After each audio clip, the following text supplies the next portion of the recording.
5 மினிட்ஸில் பொரிச்ச குழம்பு எப்படி செய்யலான்னு பார்க்கலாம் வாங்க. இன்க்ரீடியன்ட்ஸ் ரொம்ப கம்மி தான். இதை வச்சு 5 நிமிஷத்தில் பொரிச்ச குழம்பு எப்படி செய்யலான்னு பார்க்கலாம். வீடியோக்குள்ளே போகலாம். ஹாய் ஃப்ரெண்ட்ஸ், இப்போ வந்து நான் ஈஸியாக என்னென்ன குழம்பு செய்யணும் அப்படிங்கிறத நிறைய பேருக்கு பெரிய பிரச்சனையே. டெய்லி ஒரே குழம்பே செய்கிறோம் அப்படிங்கிற மாதிரி சாம்பார், புளிக்குழம்பு, வத்தக்குழம்பு இதே தான் செஞ்சிட்ருப்போம்.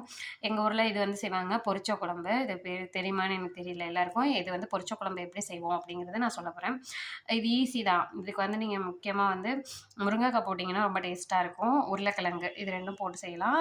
வேணும்னா நீங்கள் கத்திரிக்காயும் போட்டுக்கலாம். ஓகேவா?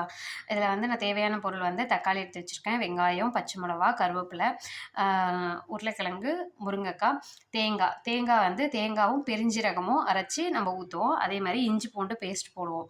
இது வந்து இஞ்சி பூண்டு பேஸ்ட்டு இதெல்லாம் போடுவோம். கொஞ்சம் மல்லிக்கண்ணு இருந்தால் லாஸ்ட்டில் தூவி இறக்குனிங்கன்னா நல்லாயிருக்கும். நான் இந்த குழம்பு இப்போ எப்படி செய்கிறோம் அப்படின்னு பார்க்கலாம். மேக்ஸிமம் நீங்கள் காய்கறியெல்லாம் அரிஞ்சு வச்சிட்டிங்கன்னா ஒரு 5 மினிட்ஸ் அவ்வளோதான் ஆகும். இது ரொம்ப வந்து டைம் எடுக்காது. வாங்க ஃப்ரெண்ட்ஸ், வீடியோக்குள்ளே போகலாம். இப்போ வந்து அடுப்பில் சட்டி வச்சுக்கிறேன். நம்மளுக்கு தேவையான ஆயில் ஊற்றிக்கலாம். இந்த குழம்புக்கு கொஞ்சம் ஆயில் நிறையா ஊற்றிக்கோங்க. நான் எப்போவுமே ஆயில் நிறைய யூஸ் பண்ண மாட்டேன். ஆனால் இந்த குழம்புக்கு வந்து எண்ணெய் மிதந்தால் கொஞ்சம் நல்லாயிருக்கும். அதனால் ஆயில் கொஞ்சம் நிறைய ஊற்றிக்கோங்க. இந்த அளவு நான் ஊற்றிக்கிறேன். இதில் வந்து பட்டை போட்டுக்கலாம். எங்கள் வீட்டில் வந்து இந்த ஸ்பைசி இந்த கரம் மசாலா இந்த மாதிரி பட்டையெல்லாம் ரொம்ப பிடிக்காது. அதனால் நான் கொஞ்சமாக போட்டுக்கிறேன். உங்களுக்கு இதுவும் போட்டுக்கலாம். இதோட நீங்கள் வந்து சிக்கனுக்கு போடுற மாதிரி பட்டை அதுவும் போட்டுக்கலாம். அதையும் போட்டுக்கோங்க. கொஞ்சமாக இவ்வளோ நான் ஜீரகம் போட்டுக்கிறேன். ஜீரகம் பிடிக்காதவங்க பெருஞ்சீரகம் போட்டுக்கோங்க. ஆனால் பெருஞ்சீரகம் பிடிக்காதவங்க ஜீரகம் போட்டுக்கலாம். எங்கள் வீட்டில் அதிகமாக பெருஞ்சீரகம் சாப்பிட மாட்டாங்க. அதனால் நான் கொஞ்சமாக ஜீரகம் அது மாதிரி போட்டுக்கிறேன். இது நம்ம போட்டது பொரிஞ்சோன்னே வெங்காயம் போட்டுக்கிறேன். இதுக்கு நான் வந்து ஒரு முழு பெரிய வெங்காயம் அரைஞ்சிக்கிட்டேன். கொஞ்சமாக நீங்கள் வந்து சின்ன வெங்காயம் இருந்தால் அதையும் 2 சேர்த்து போட்டுக்கோங்க. கொஞ்சம் டேஸ்ட்டு கொஞ்சம் அதிகமாக தரும். இதுக்கு வந்து நான் ஒரு வெங்காயம் 2 தக்காளி எடுத்துக்கிட்டேன். நான் வந்து 2 பேருக்கு இந்த குழம்பு வைக்கிறேன். நீங்கள் எத்தனை பேருக்கு வைக்கிறீங்களோ அதுக்கு ஏற்றாப்புல நீங்கள் அட்ஜஸ்ட் பண்ணிக்கோங்க. எப்பயுமே வந்து நான் நினைக்கிறது என்னன்னா, நம்ம அப்படியே அவங்க சொல்கிறபடியே நம்ம 100 வெங்காயம், 100 தக்காளி, 100 வெங்காயம் அப்படி போட்டு நம்ம சமைக்கிறதுங்கிறது வந்து நார்மல் லைஃப்பில் எவ்வளோ பாசிபிள்னு எனக்கு தெரியல. நீங்கள் வந்து ஃபஸ்ட்டு ஒரு தடவை சமைச்சு பாருங்கள், ட்ரை பண்ணி பாருங்கள். இது ஃபஸ்ட்டு ஒரு தடவை சமைச்சு பாருங்கள். ஒரு நாள் சமைச்சு பாருங்கள். 2 தக்காளி, 2 வெங்காயம், 1 வெங்காயம் போட்டு உங்கள் ஃபேமிலி கரெக்டாக இருக்கா இந்த டிஷ் இல்லை எந்த டிஷ்ஷையுமே. அதுக்கப்புறம் அவங்க என்ன போடுறாங்கங்கிறத நீங்கள் எடுத்துக்கோங்க. அதில் உங்களுக்குன்னு ஒரு அளவை வந்து அப்போ நீங்கள் க்ரியேட் பண்ணிக்கோங்க. அவங்க போடுறதே அப்படியே டிட்டோவாக நம்ம போட்டோம் அப்படின்னா, நான் ட்ரை பண்ண வரைக்கும் அவங்க போடுறத அப்படியே போட்டோம்னா நமக்கு சரியாக வராது. நம்ம வந்து அதுக்கப்புறம் நம்ம கொஞ்சம் டேஸ்ட் பண்ணி பார்த்துட்டு இல்லை நெக்ஸ்ட் டைம் செய்கிறப்ப அதுக்கேற்றாப்புல நம்ம அட்ஜஸ்ட் பண்ணி நம்ம போட்டுக்கணும். இது வந்து யூடியூப் பார்த்துட்டு நம்ம செய்கிற எல்லாருக்குமே ஒரு டிப்பு. நானும் யூடியூப் பார்த்து தான் ஃபஸ்ட்டு சமைக்க ஆரம்பித்தேன். நானும் ரொம்ப அவங்க சொல்லுவாங்க, அதை நம்ம அப்படியே போட்டோம்னா அது கரெக்டாக வராது. நீங்கள் வந்து எப்போவுமே சமைப்பீங்க, ஒரு அளவு தெரியும். அதே மாதிரி கொஞ்சம் முன்ன பின்ன நீங்கள் போட்டுக்கோங்க. அவங்க என்ன செய்கிறாங்க, அவங்க எப்படி செய்கிறாங்க, என்னென்ன இன்க்ரீடியன்ட்ஸ் ஆட் பண்ணுறாங்க, எப்பப்போ ஆட் பண்ணுறாங்க, எவ்வளோ நேரம் வதக்குறாங்க அப்படிங்கிறத மட்டும் நீங்கள் வந்து நோட் பண்ணிக்கிட்டு சமைக்க ஆரம்பிச்சிங்கன்னா உங்களுக்குன்னு ஒரு கைமணங்கிறது தானாக வந்துடும். இது நான் ஃபாலோ பண்ணுறது. உங்களுக்கு பிடிச்சிருந்தா நீங்களும் ஃபாலோ பண்ணுங்கள். இப்போ வந்து 2 பச்சை மிளகா இல்லை ஒரு 2-3 பச்சை மிளகா, 2 பச்சை மிளகா ஆட் பண்ணிக்கலாம். நம்ம வந்து மிளகாத்தூள் போடுவோம், குழம்பு மிளகாத்தூள் போடுவோம். அதனால் பச்சை மிளகா, கொஞ்சம் கருவேப்பிலை.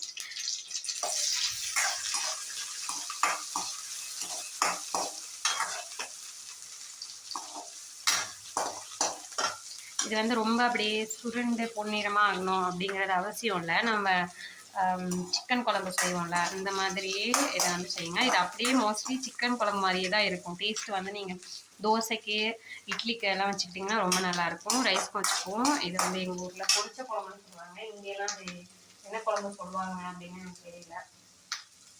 இப்போ வந்து நான் கொஞ்சம் தக்காளி, இது வந்து நான் 2 தக்காளியை வந்து அரிஞ்சு வச்சுருக்கேன். போட்டு நம்ம வதக்கிக்கலாம்.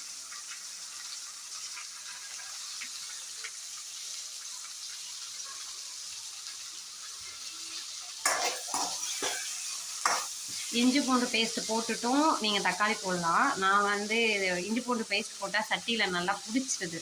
அது கொஞ்சம் ரொம்ப அடி பிடிக்குதுங்கிறதுனால கொஞ்சம் தக்காளி போட்டுட்டு அதுக்கப்புறம் நான் இஞ்சி பூண்டு பேஸ்ட்டை ஆட் பண்ணிப்பேன்.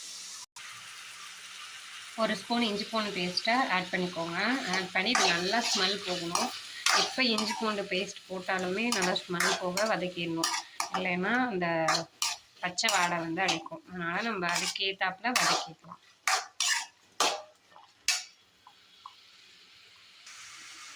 இது வதங்கிட்டுருக்கு. கொஞ்சம் நல்லா வதங்கட்டும். நம்ம வீட்டில் எப்போவுமே சாம்பார், புளிக்குழம்பு, வத்தக்குழம்பு இதெல்லாம் வைப்பாங்க. எப்போயாவது பொரிச்சு குழம்பு வச்சு பாருங்கள். அது மாதிரி வெள்ளை சாம்பார் வச்சு பாருங்கள். வெள்ளை சாம்பார் நான் எப்படி வைக்கிறதுன்னுட்டு அடுத்த வீடியோவில் போடுறேன். அதுவும் கொஞ்சம் டிஃப்ரெண்ட் டேஸ்ட்டாக இருக்கும். அந்த வெள்ளை குழம்பு இது மாதிரி டிஃப்ரெண்ட்டாக வச்சு ட்ரை பண்ணி பாருங்கள். ட்ரை பண்ணி நல்லா இருந்தால் நீங்கள் அதையும் ஃபாலோ பண்ணிக்கோங்க. அது வதங்கிட்டு இருக்கட்டும். நான் வந்து ஆல்ரெடி இஞ்சி பூண்டு அரைச்ச ஜார்லேயே கொஞ்சம் தேங்காய் அரைச்சி போட்டுக்கிறேன். தேங்காய் கொஞ்சம் பெருஞ்சீரகம் கொஞ்சமாக போட்டுக்கோங்க. பெருஞ்சீரகம் பிடிக்காதவங்க ஜீரகம் போட்டுக்கோங்க. நான் வந்து தேங்காயும் ஜீரகமும் போட்டு அரைச்சி வச்சுருக்கேன். இந்த மாதிரி திரியாக இருந்தால் போதும். ரொம்ப பேஸ்ட்டாக அரைக்கணும் அப்படின்னு தேவையில்லை. இந்த அளவு வதங்கின பிறகு பாருங்கள், எண்ணெயெல்லாம் நல்லா பிரிஞ்சு வந்துட்டு இந்த அளவு வதங்கின பிறகு கொஞ்சமாக மஞ்சள்தூள் போட்டுக்கோங்க கலருக்காக. அப்புறம் உங்களுக்கு தேவையான சால்ட்டு போட்டுக்கோங்க, உப்பு போட்டுக்கோங்க. நான் வந்து உங்களுக்கு தேவையான நான் இந்த மாதிரி 1 ஸ்பூன் வச்சுருப்பேன். அதில் வந்து நான் எப்போவுமே ஒரு போட்டு பழக்கம் வந்து 2 ஸ்பூன் போடுவேன். அதே மாதிரி நீங்கள் சமைச்சு பழகிக்கோங்க. இப்போ வந்து நல்லா வதங்கிட்டு நல்லா ஸ்மெல்லாம் போயிடுச்சு. இப்போ வந்து நம்ம என்ன பண்ணுறோம்னா மிளகாத்தூள் போட்டுக்கலாம். குழம்பு மிளகாத்தூள் போட்டுக்கலாம். நல்லா வதங்கிடுச்சு. இப்போ வந்து நான் குழம்பு மிளகாத்தூள் போட்டுக்கிறேன்.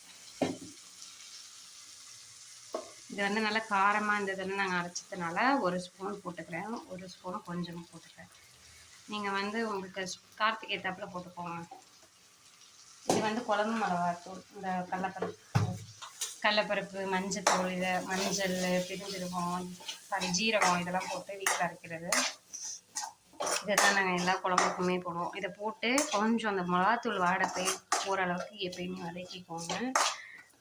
ஏன்னா ரொம்ப நேரம் கொதிக்க தேவையில்லை. இந்த வாடை போயிடுச்சுன்னா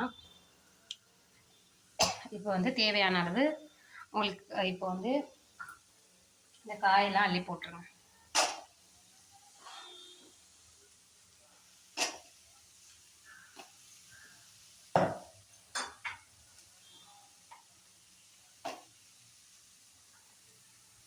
இதில் கண்டிப்பாக முருங்கைக்காய் போடுங்க. அப்போ அந்த ஸ்மெல் வந்து நல்லாயிருக்கும். முருங்கைக்காய் போட்டு செஞ்சால் வாசனை நல்லாயிருக்கும். முருங்கைக்காயும் உருளைக்கிழங்கு தான் போடுவாங்க. வேணும்னா நீங்கள் கத்திரிக்காய் போட்டுக்கலாம். வேறு எந்த காயும் இதுக்கு போட மாட்டாங்க.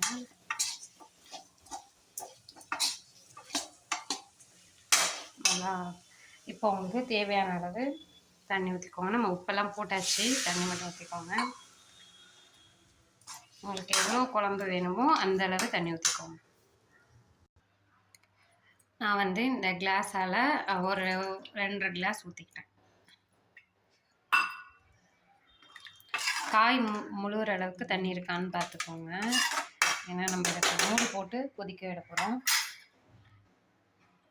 கொதித்த பிறகு நல்லா கொதித்து காயெல்லாம் வெந்த பிறகு நம்ம தேங்காய் பெருஞ்சீரகம் இல்லை தேங்காய் ஜீரகம் அரைச்சி ஊற்றிட்டு கொத்தமல்லி தூவி இறக்கலாம். இறக்கிட்டால் குழம்பு ரெடி ஆகிடும். நம்ம இது ஒரு மூடி போட்டு மூடி வச்சுக்கலாம். இது ஒரு 5 மினிட்ஸ் to 10 மினிட்ஸ் கொதிக்கட்டும். கொதித்து காய் வேகும். 10 மினிட்ஸ்க்கு அப்புறம் இப்படி எண்ணெயெல்லாம் பிரிஞ்சு வந்துடும். எண்ணெயெல்லாம் பிரிஞ்சு வந்தோடனே காயெல்லாம் வெந்தோடனே நீங்கள் தேங்காய் பெருஞ்சீரகம் அரைச்சி வச்சுருப்பீங்களா, அதை ஊற்றிக்கோங்க.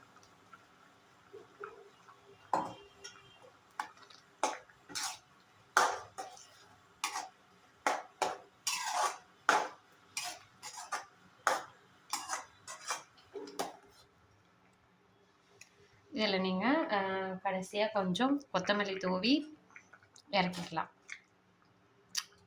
நீங்கள் சாப்பிட்டு பார்த்துட்டு சொல்லுங்கள். சிக்கன் டேஸ்ட் வரும். இதுக்கு ஒரு 2 நிமிஷம் நீங்கள் கொதிக்க விட்டுட்டு அதுக்கப்புறம் இறக்கிக்கலாம். இந்த மாதிரி ஒரு தடவை ட்ரை பண்ணுங்கள். எப்படி இருக்குன்னு பாருங்கள். இதை நல்லா இன்னும் கொஞ்சம் கொதிக்க விட்டிங்கன்னா எண்ணெயெல்லாம் திரண்டு வரணும். அப்போ ஆஃப் பண்ணிக்கோங்க. நான் அதை காட்டுறேன். குழம்பு ரெடி ஆயிடுச்சு. தெரியுதா? அந்த சைட்லலாம் எண்ணெய் பிரிஞ்சு வந்திருக்கு. உங்களுக்கு தெரியுதான்னு எனக்கு தெரியல. பார்த்தீங்களா? இந்த மாதிரி எண்ணெய் பிரிஞ்சு வந்துருச்சு. எண்ணெய் பிரிஞ்சு வந்தால் குழம்பு ரெடி ஆயிடுச்சு. அவ்வளோதான் ஃப்ரெண்ட்ஸ். நீங்கள் ட்ரை பண்ணிவிட்டு எப்படி இருந்ததுன்னு கமெண்ட் பண்ணுங்கள். நம்ம சேனலில் என்ன சப்ஸ்கிரைப் பண்ணலைன்னா சப்ஸ்கிரைப் பண்ணிவிட்டு பாருங்கள். தேங்க்யூ.